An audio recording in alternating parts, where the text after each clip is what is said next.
Hello person watching this video. My name is Neko, and today I'd like to take you back to the past.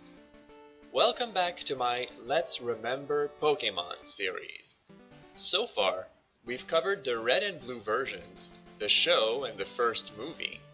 For today, we're going to take a look at a special version of the game that came out in 1999. Pokémon Yellow version. Let's dive back to the late 90s and reminisce about this nostalgic game. I remember the very first time I heard about Pokémon Yellow. It was in the October 1999 issue of Nintendo Power.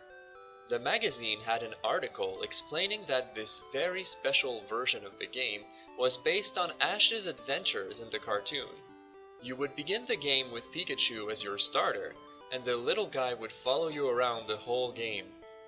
You could interact with Pikachu, meet Team Rocket, and obtain the 3 original starters early in the game. I was dying to get this game. By that time, I had finished my red version playthrough and even had replayed the game completely from scratch, so I knew I didn't mind replaying through the game again. The sprites in Pokémon Yellow were all redone. The encounters were not the same, and many changes had been made in the entire game. This was around the time when we got our cable box, which meant that I could finally watch the latest episodes of Pokémon on Kids WB and YTV. Because of that, I began seeing commercials for Pokémon Yellow version on TV. I felt such joy and excitement seeing these ads. I couldn't wait to get my hands on the game. The Pokémon craze was in full bloom. With the upcoming first movie, the card game was a huge success and merchandise was beginning to appear everywhere. French-Canadian TV stations were airing Pokémon, and everyone was talking about it. During fall 1999, people knew Pokémon would be the hot item for Christmas season. I asked my parents for Pokémon Yellow for Christmas, and unlike the previous year, my parents bought it ahead of time and wrapped it up.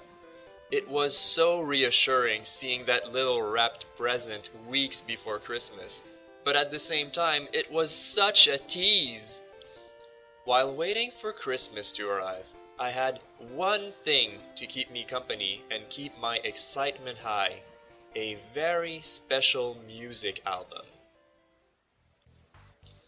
During the Pokémon craze, an album called To Be a Master was released. The album was a compilation of songs inspired by the anime and performed by various musicians as well as the voice actors for the show. These songs could be heard on the show during the Pikachu's Jukebox segment at the end of each episode.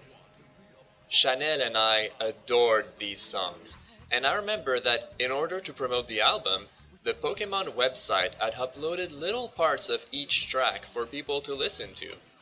I remember Chanel and I hanging out in her basement on Friday night, just browsing the internet and finding these songs. We went crazy. We would sing and just go wild. This remains one of my dearest Pokémon memories to this day. I remember the day Chanel bought the album. In my hometown, there were sometimes special events organized at the community center. People from the town would gather there, and there would be a buffet, music, and dancing.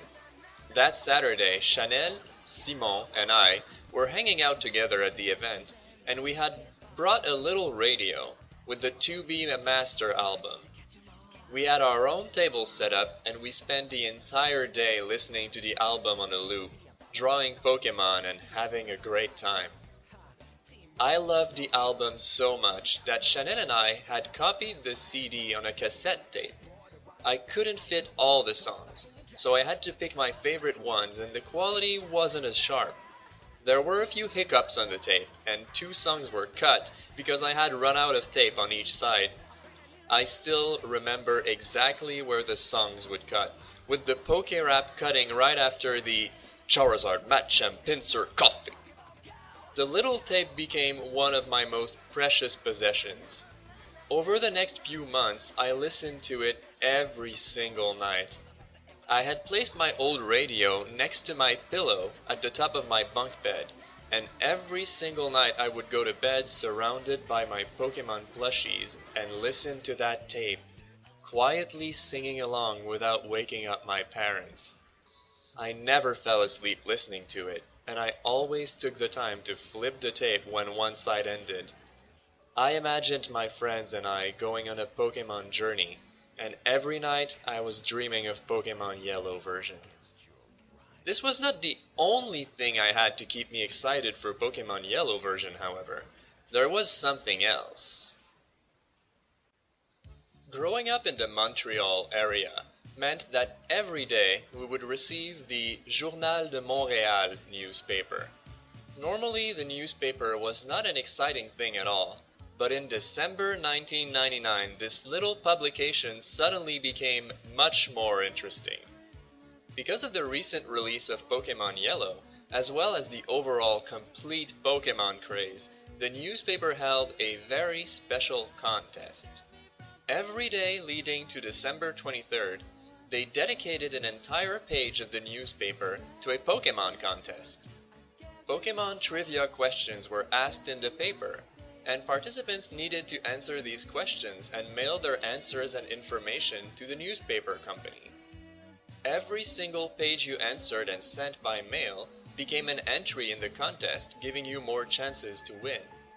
The prizes included a limited edition Pokémon Yellow themed Game Boy Color console, as well as several copies of Pokémon Yellow, Pokémon Snap, and a ton of Pokémon merchandise. Participating in that contest was such a thrill. Every evening after school, I would fill out the entry for the contest and answer the questions, and the next day my parents would send it in the mail. I never ended up winning the contest, but just knowing that Pokémon was big enough to warrant such a special contest was enough for me. I knew Pokémon Yellow was waiting for me under the Christmas tree, and that was all I needed. When Christmas evening came, and it was time to open my presents, I was so surprised. Not only had my parents got me Pokémon Yellow version, but they had also bought me the blue version as well. Thanks to them, I now had all three versions. I was so happy, and I couldn't wait to play the yellow version during Christmas vacation. Because I had all three versions, I figured this was a good time to make my mother try out playing Pokémon. I still had my old Game Boy, and since I had a Game Boy Color as well, we could trade and battle. I began playing Pokémon Yellow on my side, while my mother began to play Pokémon Blue version on her side. I never expected she would get into it that much. My mother became a full Pokémon completionist. She completed everything she could do in Pokémon Blue, to the point where all her Pokémon were fully evolved and level 100. All she was missing were the red version exclusives, the fossil Pokémon she had not chosen, the other starters, Chansey, and Porygon. She asked me if she could borrow my red version as well, and after transferring my old party to my Pokémon Yellow save file, I let her have the red version. I lent her the Game Boy Color so that she could trade with herself and continue playing the yellow version on my Super Game Boy, which John Herrick had returned to me by that point. She completed her Pokémon Blue save file to 100%. She then did the same thing in red. My mother was a Pokémon master. I couldn't believe it. All that we were missing now was a single, special Pokémon. But that story will have to wait until the next episode.